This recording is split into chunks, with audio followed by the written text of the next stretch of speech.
બનાસકાંઠા જિલ્લામાં કાંકરેજ તાલુકા પંચાયત પ્રમુખ વેલસી પરમાર, ઉપપ્રમુખ પંજી બિલડિયા, અધ્યક્ષ શ્રી કીતુભા વાઘેલાનું સન્માન સાથે પદભાર સંભાળ્યો અને વિકાસને પ્રાથમિકતા આપવાનો સંકલ્પ કરાયો।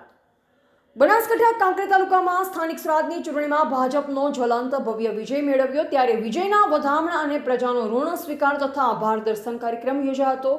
જેમાં સૌપ્રથમ દીપ પ્રાગટ્ય કરી કાર્યક્રમ ખુલ્લો મૂકવામાં આવ્યો। આ પ્રસંગે દેવદરબાર જાગીર મઠના 1008 મહંત શ્રી બળદેવનાથ બાપુ, શ્યામગીરી બાપુ ખીમાણા, જગદીશવન બાપુ, ભગવાનપુરી બાપુ, બનાસકાંઠા જિલ્લા ભાજપ પ્રમુખ કીર્તિસિંહ વાઘેલા સહિત ઓગળ તાલુકા પંચાયત પ્રમુખ દશરથજી ઠાકોર, સમો જિલ્લા પંચાયત સીટના પંસી સોલંકી, જેણુભા વાઘેલા વડા જિલ્લા યુવા ભાજપ ઉપાધ્યક્ષ, નીરુભા વાઘેલા જિલ્લા યુવા ભાજપ ઉપપ્રમુખ, લલિતસિંહ વાઘેલા ગુજરાત રજિસ્ટ્રાર યુનિયન પ્રમુખ, ડીડી જાલેરા ઠાકોર સેના પ્રમુખ, જિલ્લા ભાજપ મહામંત્રી હંસપુરી ગોસ્વામી, પૃથ્વીરાજસિંહ વાઘેલા થરા નગરપાલિકા પૂર્વ પ્રમુખ, સુખદેવસિંહ સોઢા, હરગોવનભાઈ સિરવાડિયા, કરણસિંહ વાઘેલા, ભારતસિંહ ભટ્ટેસરિયા, મુકેશસિંહ વાઘેલા, સહકારી આગેવાન કલાભાઈ પટેલ, થરા માર્કેટ યાર્ડના ચેરમેન ઈશ્વરભાઈ પટેલ, કાંકરેજ તાલુકા ખરીદ વેચાણ સંઘના પ્રમુખ અમૃતભાઈ દેસાઈ, મહિલા આગેવાન પુષ્પાબેન દરજી, કંબોઈ જિલ્લા પંચાયત સીટના ગોપાલસિંહ સોલંકી, સિહોરી જિલ્લા પંચાયત સીટના પ્રધાનજી રાઠોડ, ખીમાણા જિલ્લા પંચાયત સીટના રમેશભાઈ પટેલ, કાંકરેજ તાલુકા ભાજપ પ્રમુખ નટુભાઈ પટેલ, મહામંત્રી અમરસિંહ સોલંકી સહિત ભાજપના પદાધિકારીઓ કાર્યકરો સાથે કાંકરેજ તાલુકા પંચાયત પ્રમુખ વેલસી કેસાજી પરમાર, ઉપપ્રમુખ બાલુબેન પંજી બિલડિયા ઠાકોર, અધ્યક્ષ કીતુભા બેચરસિંહ વાઘેલા સહિત કાંકરેજ તાલુકા પંચાયત સીટ ઉપર વિજય બનેલ ભારતીય જનતા પાર્ટીના ડેલિગેટો ભેગા મળી મતદારોને દરેક પ્રજાને વિશ્વાસ આપ્યો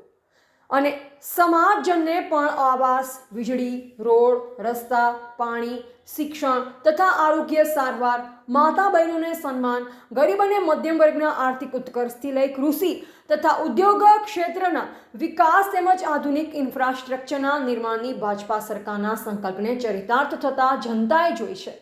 તેના પરિણામ થકી કમળની લોકપ્રિયતા સાર્વત્રિકપણે પ્રસરી છે, જેમાં સૌથી અગત્યની બાબત વિશે વાત કરીએ તો રાષ્ટ્રીય સેવા અને જનકલ્યાણને સમર્પિત ભારતીય જનતા પાર્ટીના ઉમેદવારોને વિજય બનાવવા પ્રત્યેક નાગરિકોના સંકલ્પનું આ પરિણામ છે। તો આવો આપણે સૌ સાથે મળી આ ઋણ સ્વીકાર કરીએ। દરેક પદાધિકારી પોતાના વક્તવ્યમાં ભાજપની યોજના અંગે જાણકારી આપી, જેમાં કાંકરેજ તાલુકાના 18 આલમના લોકો મોટી સંખ્યામાં ઉપસ્થિત રહ્યા અને દેવદરબાર જાગીર મઠના મહંત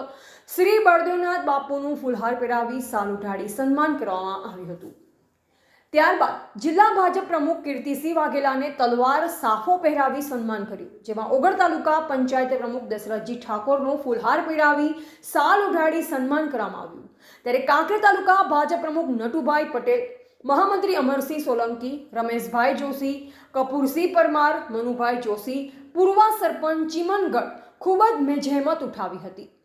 કાર્યક્રમ સફળ બનાવ્યો। વન વિભાગ staff, RFO Shri DM Solanki, Sihori range વનપાલ શ્રી ડીકે પટેલ, સિહોરી રાઉન્ડ વન રક્ષક શ્રી એમડી ચૌધરી, વન રક્ષક સિહોરી હાજર રહેલ। કાર્યક્રમનું સંચાલન ઉત્તર ગુજરાતના લોક સાહિત્યકાર દીપકભાઈ જોશીએ કર્યું। અંતે કાર્યક્રમ પૂર્ણ થયા બાદ સૌ સાથે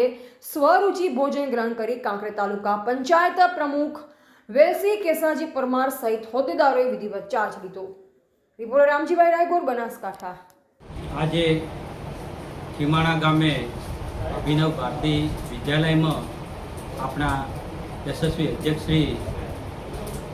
કીર્તિસિંહજી વાઘેલા બાપુની અધ્યક્ષતામાં કાંકરેજ તાલુકાના તમામ ગામોના મતદારો અને કાંકરેજ તાલુકાના પંચાયતના તમામ સદસ્યશ્રીઓ અને પ્રમુખશ્રીઓ અને તાલુકાના આગેવાનો સાથે કાંકરેજ તાલુકાના તમામ મતદારોનો આજે આભાર વ્યક્ત કરી અને આભાર દર્શન કાર્યક્રમ કરી અને મેં સિહોરી ખાતે કાંકરેજ તાલુકા પંચાયત સિહોરી ખાતે મેં તાલુકા પ્રમુખના પદ તરીકે આજે પદ સંભાળ્યું છે। મારી સૌપ્રથમ પ્રાયોરિટી રહે કાંકરેજ તાલુકાના છેવાડાના ગામડાઓના ગરીબ પરિવારને ભારતીય જનતા પાર્ટીની કલ્યાણકારી યોજનાઓ, કેન્દ્રની અને રાજ્યની જે પણ યોજનાઓ છે એ ગરીબ લોકો સુધી પહોંચતી થાય। કાંકરેજ તાલુકાની પ્રજાને રસ્તા, રોડ, ગટર વ્યવસ્થા, પાણીની સુવિધા, પાઇપલાઇનની સુવિધા એવી પાયાની જેવી પણ સુવિધાઓ છે એ સુવિધાઓ પૂરી પાડવા અમે તાલુકા પંચાયતની બોડી અધ્યક્ષશ્રી, દંડકશ્રી, ઉપપ્રમુખશ્રી બધા તાલુકા પંચાયતના સદસ્યશ્રી સાથે મળી અને તાલુકાનું વિકાસ થાય અને કોકરેજ તાલુકો એક વિકાસનું રોલ મોડલ બને અને આવનારું નરેન્દ્રભાઈ મોદી સાહેબનું જે વિકસિત ભારત 2047નું જે સ્વપ્ન છે એ સપનું સાકાર થાય એવા અમે તાલુકામાં વિકાસના કામો કરશું.